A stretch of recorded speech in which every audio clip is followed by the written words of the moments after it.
Michael Pack. You might know him from his 90s PBS hits, Hollywood versus Religion and Campus Culture Wars, 5 stories about political correctness. He's a conservative filmmaker and a former colleague of Steve Bannon. And this spring, at the urging of the president, Pack was confirmed as CEO of U.S. Agency for Global Media, essentially the government arm that broadcasts American news and culture around the world. It oversees networks like Radio Free Europe, Radio Free Asia, and its flagship, Voice of America, which started broadcasting in 1942 to combat Nazi propaganda.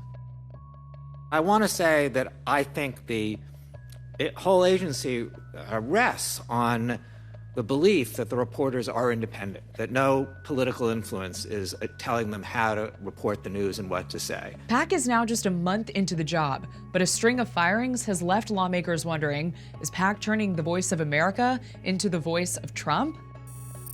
Trump first nominated Pack back in 2018, but the process stalled out and Congress started snooping into how Pack funded his productions. Then coronavirus hit the US, and VOA was accused by the White House of spreading Chinese propaganda. And if you heard what's coming out of the Voice of America, it's disgusting. What things they say are disgusting toward our country. And Michael Pack would get in, he'd do a great job, but he's been waiting now for 2 years. Can't get him approved. But Pack did get confirmed, and 2 weeks in, he's fired the heads of 4 of the 5 news agencies he oversees and replaced bipartisan board members. Lawmakers from both parties are speaking out about the fate of the networks. They're going to turn them into Trump TV or Breitbart TV. They're going to turn them into a propaganda arm for President Trump, which undermines the mandate of these important channels, which really require independence in order to maintain their credibility. The purge continued last week when it was reported that Pack will cut off the visas for foreign journalists at Voice of America in the U.S., essentially dismissing over 100 staffers. Now the pervasive feeling at the organization is uncertainty. Pack did not return requests for comment.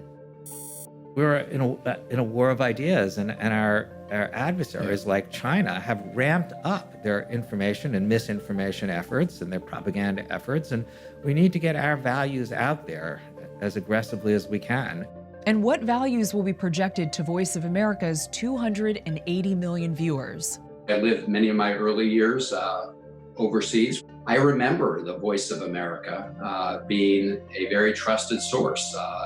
And it remains so today. And the reason it's trusted is because it does present both sides of the story. That is not only important to gaining trust, but it's also showing by example that democracies thrive with freedom of the press.